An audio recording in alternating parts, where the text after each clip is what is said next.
नमस्कार विद्यार्थियों, टेक गुरु के ऑनलाइन कोर्स में आप सभी का स्वागत है।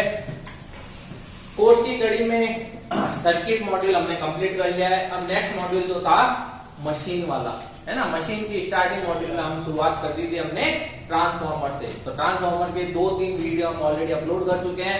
आप लोग उसको थोड़ा सा गहन अध्ययन करिए। कोई दिक्कत होती है तो टेक गुरु का टेलीग्राम पे ग्रुप बनाया जा चुका है, आप उस पर अपने डाउट शेयर कर सकते हैं, हम अपने एक्सपर्ट द्वारा उसको सॉल्व करवाएंगे।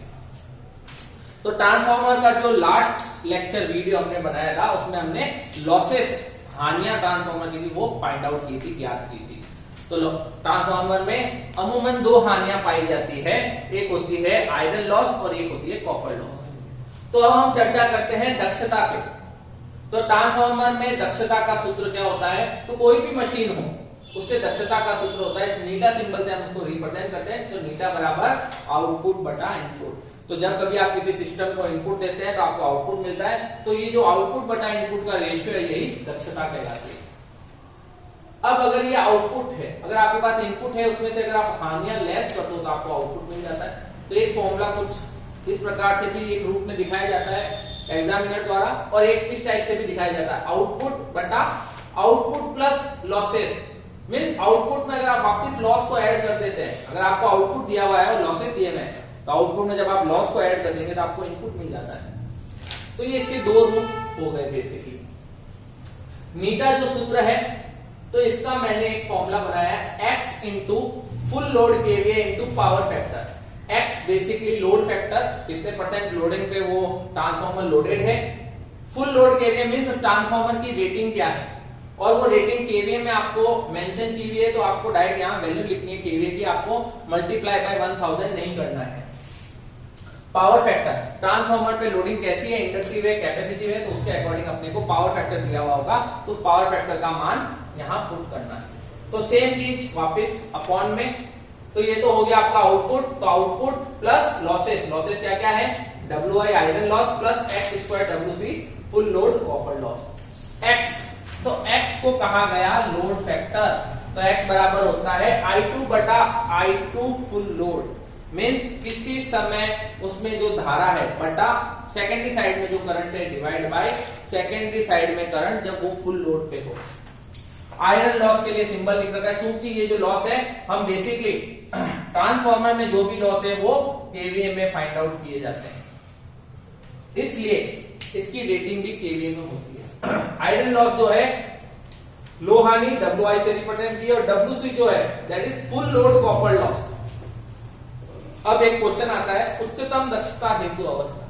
तो याद रखिएगा उच्चतम दक्षता हेतु अवस्था आपको मिलती है जब आपका आयरन लॉस कॉपर लॉस के बराबर हो जाता है। मींस जो आयरन लॉस है that is equal to WC dash. WC dash का मतलब है एक विशेष लोड पर आपका कॉपर लॉस कितना है।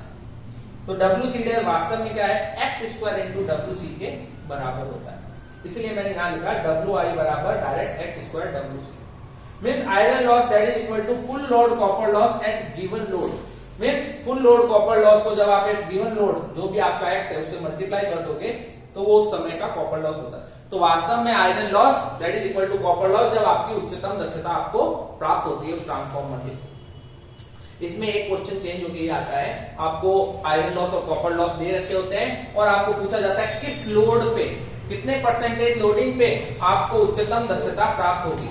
तो इस सूत्र से आप उसको ज्ञात कर सकते हैं, x बराबर √WI बटा WC। ये सूत्र यहीं से आया है। फिर नेक्स्ट देखिए वोल्टेज रेगुलेशन, विभव नियामक हिंदी में कहते हैं। वोल्टेज रेगुलेशन होता है कि किसी ट्रांसफॉर्मर में नो लोड से फुल लोड में जो वोल्टेज चेंजेस हो रहा है बटा no load voltage. Means V no load minus V full load बटा V no load. No load को हम कैपिटल E से भी रिप्रेजेंट कर सकते हैं, फुल लोड को कैपिटल E से। तो एक सूत्र कभी कभी एग्जामिनर ये भी पूछ लेता है। तो वोल्टेज रेगुलेशन का एक सूत्र ये रहा। दूसरा सूत्र बहुत कम आता है लेकिन आने की संभावना रहती है। क्या होता है, IR cos फाई। बेसिकली जब भी वोल्टेज रेगुलेशन की बात कर रहे हैं हम सेकेंडरी साइड के वोल्टेज और करंट के रूप में बात करते हैं। तो I2 R02 का मतलब है R2 plus R1 dash mean primary side का जो रेजिस्टेंस था हमने सेकेंडरी साइड में रिफ्लेक्ट करवाया। तो I2R02 cos phi plus minus I into x sine phi. तो ये प्लस माइनस सिंबल जो है और अपॉन में जो वी नो लोड है वो एज इट इज है। ये प्लस सिंबल क्या दिखाता है? लैगिंग पावर फैक्टर को, मींस इंडक्टिव लोड, और नेगेटिव क्या शो करता है? Leading power factor means capacitive load. तो ये तो है ट्रांसफॉर्मर के किस प्रकार से दक्षता ज्ञात करते हैं। वोल्टेज रेगुलेशन क्या होता है?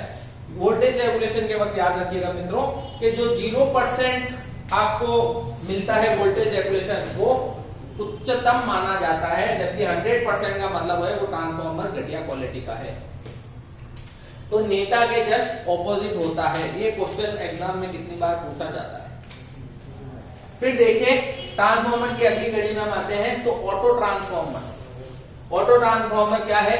तो जो मेरी जो बेसिक ट्रांसफॉर्मर है जिसमें प्राइमरी और सेकेंडरी है, अगर मैं यहां से सेकेंडरी विलुप्त कर दूं, हटा दूं, और प्राइमरी के ऊपर ही मैंने एक बेसिकली एक वायर, एक अटैचमेंट लगा दिया कार्बन ब्रश जो इसके ऊपर स्वैप हो रहा है, एक बेसिकली एक आर्म लगा दी जो इसके ऊपर स्वैप होती है, इसके ऊपर लुढ़कती है। तो कुछ इस टाइप से ये कंस्ट्रक्शन बनता है।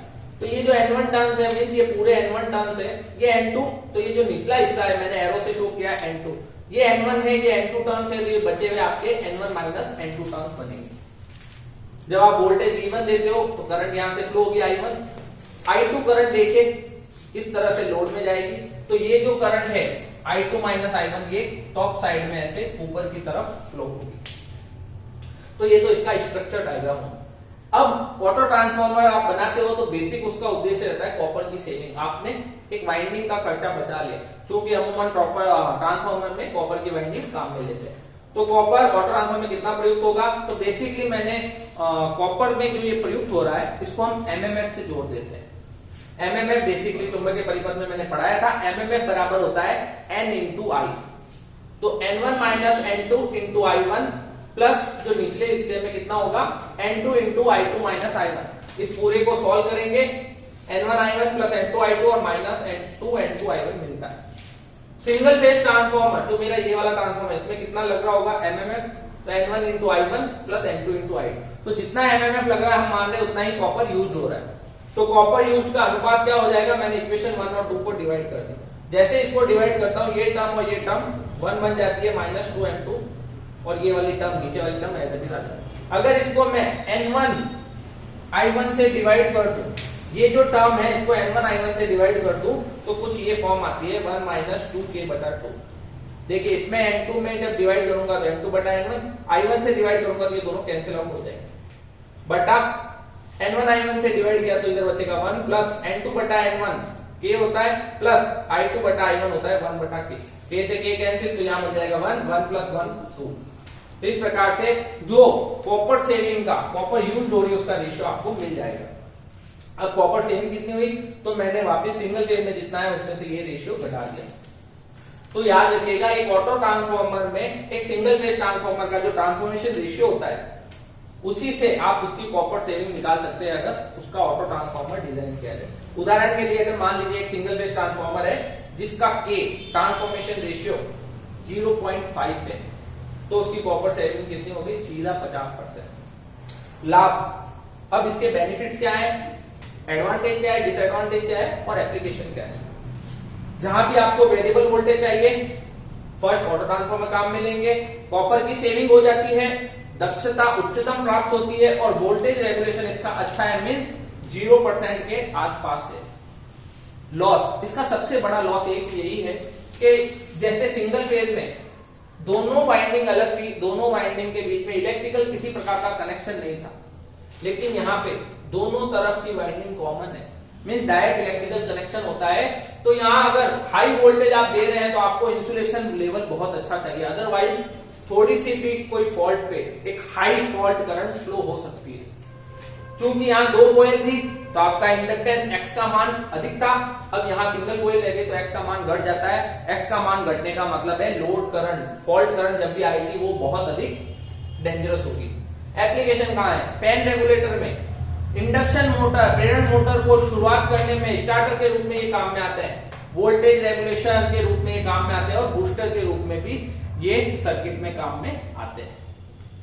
तो ये तो था ऑटो ट्रांसफार्मर की थ्योरी जहां से क्वेश्चंस आते हैं। तो पहला क्वेश्चन यहां से आता है, उसकी कॉपर सेविंग कितनी है, और सेकंड क्वेश्चन कॉपर सेविंग और इसके एप्लीकेशन से रिलेटेड आ जाता है। थ्री फेज ट्रांसफार्मर के टाइप, थ्री फेज ट्रांसफार्मर के टाइप हमने ऑलरेडी कनेक्शन में पढ़े थे। तो कनेक्शन इसमें दो टाइप के होते हैं, स्टार और डेल्टा। तो यहां से देखिए जिस प्रकार से आप उसकी प्राइमरी और सेकेंडरी को जोड़ते हैं तो वहीं से उसके टाइप बनते हैं। यदि आपने ट्रांसफार्मर की प्राइमरी और सेकेंडरी को स्टार में जोड़ रखा है तो स्टार स्टार, डेल्टा में जोड़ रखा है तो डेल्टा डेल्टा। अगर प्राइमरी स्टार में है, सेकेंडरी डेल्टा में, तो ये बन जाता है star delta, then delta star. Three phase transformer को डिजाइन रूप से एक सिंगल ट्रांसफार्मर भी बनाया जा सकता है, या फिर तीन सिंगल फेज ट्रांसफार्मर को आप स्टार में कनेक्ट करके भी स्टार या डेल्टा फॉर्म में डिजाइन कर सकते हैं। मेन चीज क्या है, तो स्टार स्टार जो ट्रांसफार्मर है ये बेसिकली हाई वोल्टेज के होते हैं और स्मॉल साइज। ये बेसिक हमारा स्टार का रिलेशन यहाँ काम आता है, जहां पे VL बराबर √3 V फेज के बारे में चर्चा थी। तो जैसे ही लाइन वोल्टेज और फेज वोल्टेज के बीच में आपको संबंध पता चला, तो बेसिकली ये हाई वोल्टेज लेवल पे काम आते हैं, हाई वोल्टेज और लो करंट। क्योंकि वोल्टेज लेवल इसका हाई वोल्टेज है, इंसुलेशन रिक्वायर्ड लेस। क्यों रिक्वायर्ड लेस है, क्योंकि VL बराबर √3 V फेज होता है। तो लाइन से फेज में जब वोल्टेज आता है तो वो 1/√3 घट जाता है। 1/√3 का मतलब है 58%। तो आपको इंसुलेशन क्या चाहिए, थोड़ा कम चाहिए। स्टार स्टार दोनों एक टाइप के कनेक्शन है, तो फेज शिफ्ट 0 डिग्री होता है। न्यूट्रल अवेलेबल होता है इसमें। न्यूट्रल अवेलेबल के कारण अगर मान लो बैलेंस लोड है तब तो ठीक है, अनबैलेंस के वक्त यहाँ पे थोड़ा सा सिस्टम पे इफेक्ट आता है। Delta delta basically delta current पे डिपेंड करता है। तो लो वोल्टेज और हाई करंट ट्रांसफार्मर डिजाइन होते हैं, साइज उनकी बड़ी होती है। करंट का बेसिक रोल कंडक्टर की साइज पे डिपेंड करता है। जितनी अधिक करंट फ्लो होगी कंडक्टर की साइज उतना अधिक चाहिए। क्योंकि डेल्टा है ये करंट को कंट्रोल करेगा, IL बराबर √3 I फेज इसका रिलेशन होता है। तो वहां देखिए लाइन करंट और फेज करंट के बीच 58% का रेशियो इफेक्ट करता है। तो वहां पे आपकी कंडक्टर की साइज घट जाती है।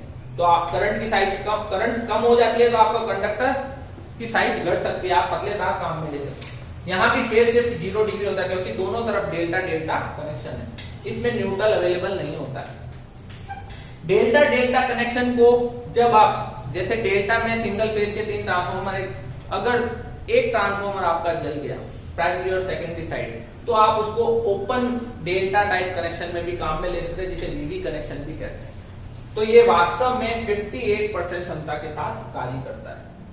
Then star delta, star delta को स्टेप डाउन ट्रांसफार्मर कहते हैं। यहाँ पे आप लाइन वोल्टेज देंगे, फेज वोल्टेज आपका घट जाएगा, इसलिए ये वोल्टेज जो घटने की प्रक्रिया होती है हम उसको स्टेप डाउन प्रक्रिया कहते हैं। और स्टेप डाउन में हमें पता है N1 is greater than N2। Primary में क्या होगा, आपका वोल्टेज लेवल है तो इंसुलेशन कम चाहिए, और सेकेंडरी में कंडक्टर साइज घट जाएगी। फेज शिफ्ट, अब याद रखिएगा स्टार डेल्टा में फेज शिफ्ट 30 डिग्री हो जाता है। इसी तरह delta star step up transformer है। प्राइमरी में कंडक्टर साइज कम चाहिए क्योंकि डेल्टा है, और सेकेंडरी में इंसुलेशन कम चाहिए क्योंकि स्टार है।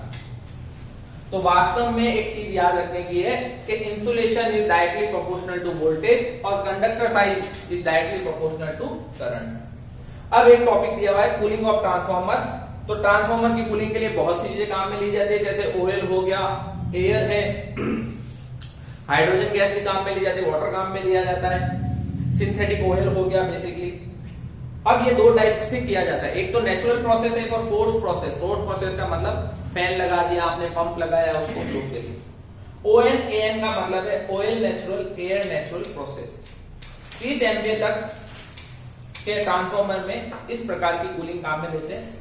ON AF oil natural air force 30 से 60 MVA में, oil force air force 60 MVA से बड़े ट्रांसफार्मर में, और 60 MVA से बड़े ट्रांसफार्मर में ऑयल फोर्स और वाटर फोर्स कूलिंग भी काम में ली जा सकती है। और एक होता है AN air natural 1 to 5 MVA तक के ट्रांसफार्मर में अमूमन एयर नेचुरल कूलिंग काम में ली जाती है। तो ये बड़ा बड़ा जो ट्रांसफार्मर के टाइप थे उस पर हमने चर्चा की। आगे हमसे जुड़े रहिएगा, कोई भी सवाल हो तो हमसे टेलीग्राम के टैग ग्रुप पे आप पोस्ट कर सकते हैं। Thank you.